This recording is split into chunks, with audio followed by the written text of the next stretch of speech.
Olá, queridos irmãos. A graça e a paz do Nosso Senhor a todos os que estão desse lado. Bem-vindos a mais uma lição da Escola Bíblica Dominical para a classe de adultos na versão em casa. Apesar de estarmos separados fisicamente, é bom saber que estamos unidos espiritualmente em Cristo e agora conectados em torno da Sua Palavra. Tudo preparado aí em casa? Tem a sua Bíblia? Podemos começar? Não se esqueça, valorize este tempo.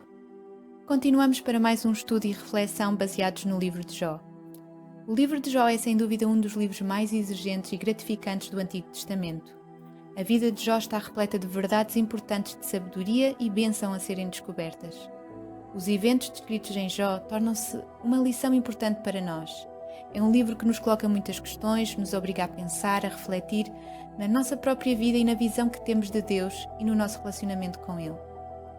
Mas antes de iniciarmos o estudo da lição de hoje, proponho que tire algum tempo para orar. Entregue este tempo ao Senhor.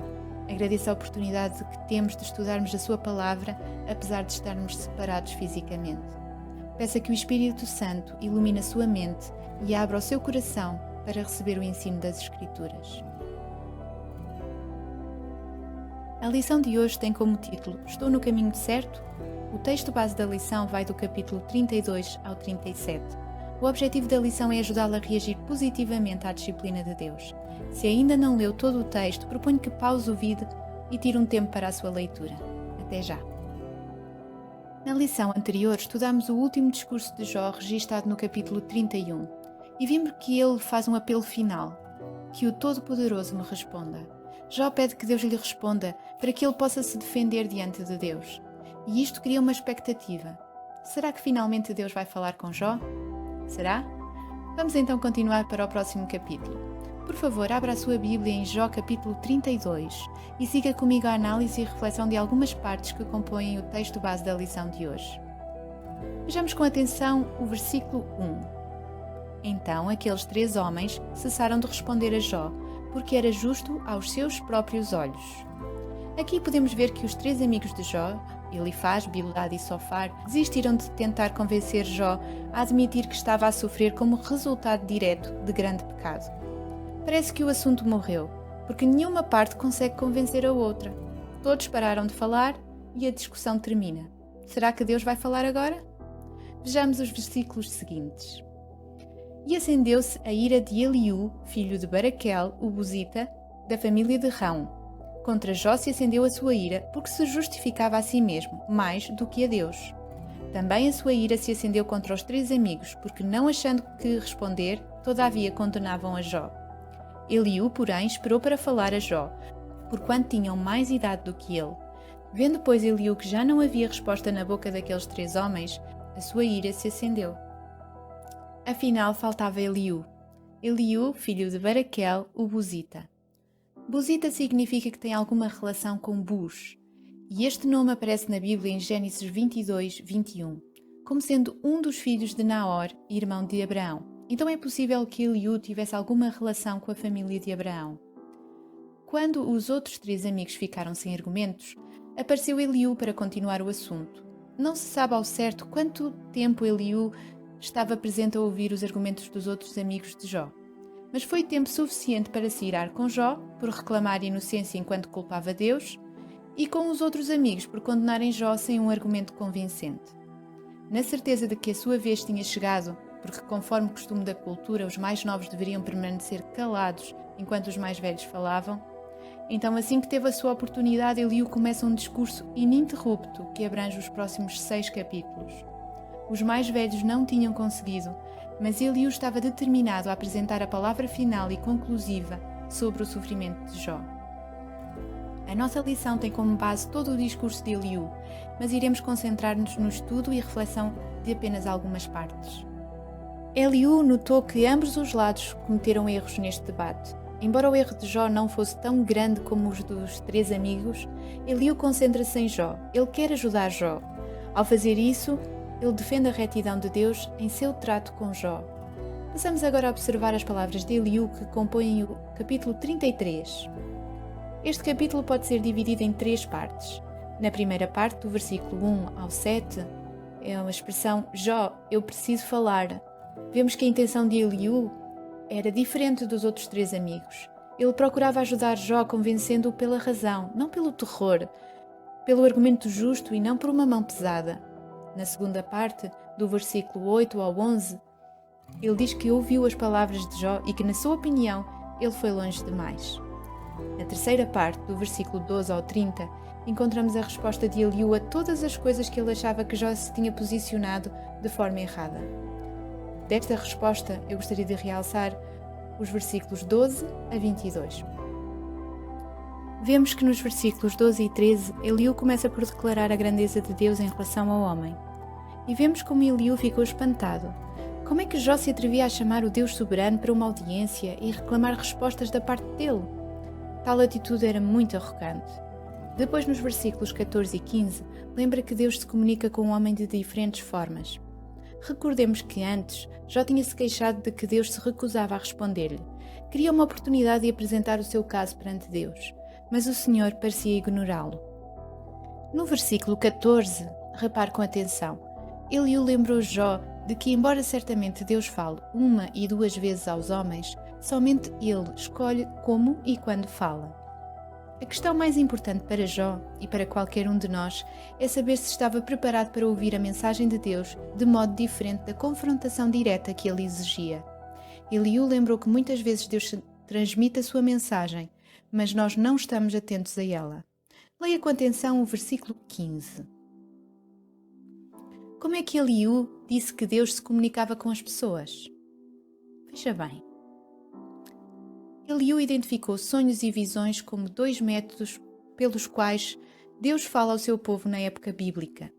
Ao longo da Bíblia são muitos os exemplos de pessoas que ouviram Deus ou um anjo de Deus falar-lhe em sonhos ou visões. Lembram-se de algum? Abraão, Jacó, Moisés, Samuel, Isaías, Ezequiel, Daniel e no Novo Testamento José, o apóstolo Pedro, o apóstolo Paulo, o apóstolo João são apenas alguns exemplos. Mas nos nossos dias, como é que Deus se comunica conosco? Pense um pouco. Vejamos as palavras do apóstolo Paulo na primeira carta aos Coríntios, no capítulo 2, dos versos 10 a 14. Podemos ler juntos? Mas Deus nos-las revelou pelo seu Espírito, porque o Espírito penetra todas as coisas, ainda às profundezas de Deus. Porque qual dos homens sabe as coisas do homem, senão o Espírito do homem que nele está? Assim também ninguém sabe as coisas de Deus, senão o Espírito de Deus. Mas nós não recebemos o Espírito do mundo, mas o Espírito que provém de Deus, para que pudéssemos conhecer o que nos é dado gratuitamente por Deus. As quais também falamos, não com palavras que a sabedoria humana ensina, mas com as que o Espírito Santo ensina, comparando as coisas espirituais com as espirituais. Ora, o homem natural não compreende as coisas do Espírito de Deus, porque lhes parecem loucura, e não pode entendê-las, porque elas se discernem espiritualmente. Repare que, embora Deus possa usar qualquer método de revelação e comunicação, a vinda do Espírito Santo e a formação das Escrituras apontam-nos que o estudo continuado da Bíblia, reflexão nos ensinamentos bíblicos e oração, guiados pelo Espírito Santo, como os principais meios que Deus usa para falar com o seu povo. Pense um pouco. Como é que Deus falou consigo recentemente? Tem estado sensível à voz de Deus? Nos versículos seguintes, de 16 a 22, Eliú declara que Deus tem propósitos de graça em suas muitas maneiras de se comunicar com o homem. Veja com atenção o versículo 16. Eliú reforça que é Deus, por sua iniciativa, que nos dá a possibilidade de reconhecer a sua voz e compreender a sua mensagem. Repare que Deus não só escolhe o tempo e o meio da sua revelação, mas também abre os nossos olhos e ouvidos espirituais para que possamos discernir e guardar a sua mensagem. Vejamos agora os versículos seguintes. Aqui Eliú introduziu uma nova possibilidade para explicar o sofrimento de Jó. Se o sofrimento de Jó não era um castigo divino pelos seus pecados, então talvez Deus estivesse a usar esse sofrimento para provar e fortalecer a fé de Jó. Na sua misericórdia, Deus quer afastar-nos do caminho do orgulho egoísta. Como disse o salmista no Salmo 119:75. Bem sei eu, ó Senhor, que os teus juízos são justos e que segundo a tua fidelidade me afligiste. O objetivo da disciplina divina é corretivo e restaurador. Ações e atitudes pecaminosas conduzem as pessoas por caminhos de destruição, descritos aqui por Eliú como aproximando-as da cova ou sepultura. Mas se Jó escutasse o aviso divino que lhe chegava através do sofrimento, isso o desviaria da morte. Veja o que está escrito nos versículos 29 e 30. Eis que tudo isto é obra de Deus, 2 e 3 vezes para com o homem, para desviar a sua alma da perdição e o iluminar com a luz dos viventes. Por vezes Deus realmente envia adversidades às nossas vidas, para nos chamar a atenção.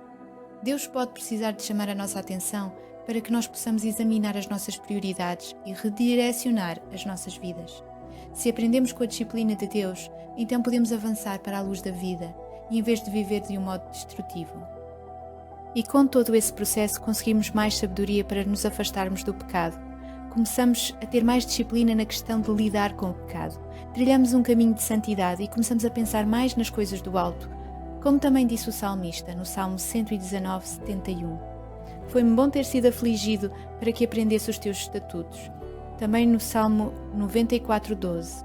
Bem-aventurado é o homem a quem tu castigas, ó Senhor, e a quem ensinas a tua lei. E ainda no Novo Testamento, o livro de Hebreus ensina-nos que a disciplina de Deus reflete o amor que Ele tem pelo seu povo. Podemos ler em Hebreus 12, do versículo 3 ao versículo 11.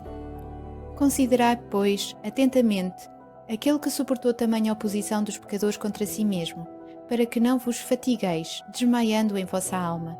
Ora, na vossa luta contra o pecado, ainda não tendes resistido até ao sangue, e está esquecido da exortação que, como a filhos, discorre convosco. Filho meu, não menosprezes a correção que vem do Senhor, nem desmaies quando por ele és reprovado, porque o Senhor corrige a quem ama e açoita a todo o filho a quem recebe. É para a disciplina que perseverais. Deus vos trata como filhos, pois que filho há que o pai não corrige? Mas se estáis sem correção, de que todos se têm tornado participantes, logo sois bastardos e não filhos. Além disso, tínhamos os nossos pais segundo a carne que nos corrigiam e os respeitávamos. Não havemos de estar em muito maior submissão ao Pai espiritual e então viveremos? Pois ele nos corrigiam por pouco tempo, segundo melhor lhes parecia. Deus, porém, nos disciplina para o aproveitamento, a fim de sermos participantes da sua santidade. Toda a disciplina com efeito no momento não parece ser motivo de alegria, mas de tristeza. Ao depois, entretanto, produz fruto pacífico aos que têm sido por ela exercitados, frutos de justiça. O centro deste ensinamento é a visão de Deus como Pai amoroso, que corrige os seus filhos com o objetivo de os fazer participantes do reino celestial. E mesmo que seja difícil, doloroso, mesmo que não pareça, os açoites de Deus na nossa vida são porque Ele nos ama. Ele corrige a todo o filho a quem ama. A correção é um ato de amor. São nessas aflições e nessas dificuldades que nós aprendemos para valer os estatutos e as leis de Deus e passamos a ser filhos obedientes à sua voz e avançamos no caminho da santidade. Tira um pouco de tempo para pensar. O que é que Deus me está a ensinar com estas situações difíceis? Pense. Certifique-se que as aflições que Deus permite que venham sobre a sua vida estão a produzir bom efeito. Tem aproveitado de verdade as suas aflições? Será que durante este tempo tem aprendido sobre paciência, submissão, dependência de Deus, humildade? Tem orado, falado com Deus? Continua a adorar a Deus independentemente do que está a acontecer? A sua fé está a ser refinada? Está a ter algum proveito? Nós precisamos de estar dispostos e abertos para aprender com a aflição. Acima de tudo, não permita que estas situações difíceis endureçam o seu coração, mas pelo contrário, o amoleçam e o levem para o quebrantamento, para o arrependimento, para a mudança de vida, para a mudança de caráter e para a santidade. No capítulo 36 e a partir do versículo 24 e ao longo de todo o capítulo 37, Eliú inicia a parte final do seu discurso, focado na grandeza de Deus nas coisas comuns, especialmente no clima e na atmosfera. Ele menciona o ciclo da água, trovoadas, geadas, gelo e neve. Podemos ler nos versículos 5 a 7 do capítulo 37: Com a sua voz troveja Deus maravilhosamente. Faz grandes coisas que nós não compreendemos, porque Ele diz à neve, cai sobre a terra, e à chuva e ao aguaceiro, sede fortes. Assim tornem alienativas as mãos de todos os homens, para que reconheçam as obras dele. Em todos os momentos mantenha pensamentos sublimes sobre Deus. Aprenda com a criação. Contemple o poder inescrutável de Deus em toda a sua criação. Nesta última porção do seu último discurso, Eliú aponta para a criação como o testemunho de que não compreendemos a Deus, o Criador, assim como não compreendemos a sua inescrutável sabedoria e propósito na criação ou na natureza. Não sabemos porque Deus faz muitas coisas, mas também não precisamos de saber. Nós simplesmente devemos nos submeter, humilde e alegremente, confiando, temendo e obedecendo a Ele. E espere em Deus. Se Deus tem um propósito em cada gota de chuva que cai, é certo que Ele tem um propósito muito maior em cada provação que permite aos seus filhos. Queria terminar a lição deixando algumas orientações para a aplicação prática de tudo aquilo que falamos na lição de hoje. Como vai colocar em prática esta semana o que aprendeu na Palavra de Deus sobre a resposta à disciplina de Deus? Reconheça que Deus pode usar métodos, tanto comuns como extraordinários, para nos revelar a sua vontade. Esteja atento à possibilidade de que Deus possa querer ensinar-lhe algo através de circunstâncias difíceis. Quando experimentar a disciplina amorosa de Deus, responda com arrependimento e obediência. A próxima lição será a última desta série de estudos. O título da lição é O que devo aprender? O texto base será desde o capítulo 38 até ao final. Proponho aos irmãos que leiam todo o texto durante a semana e assim estarão mais preparados para a reflexão da próxima semana. Obrigada por estar desse lado, que o nosso Deus lhe conceda uma boa semana, o abençoe e o proteja. Até para a semana.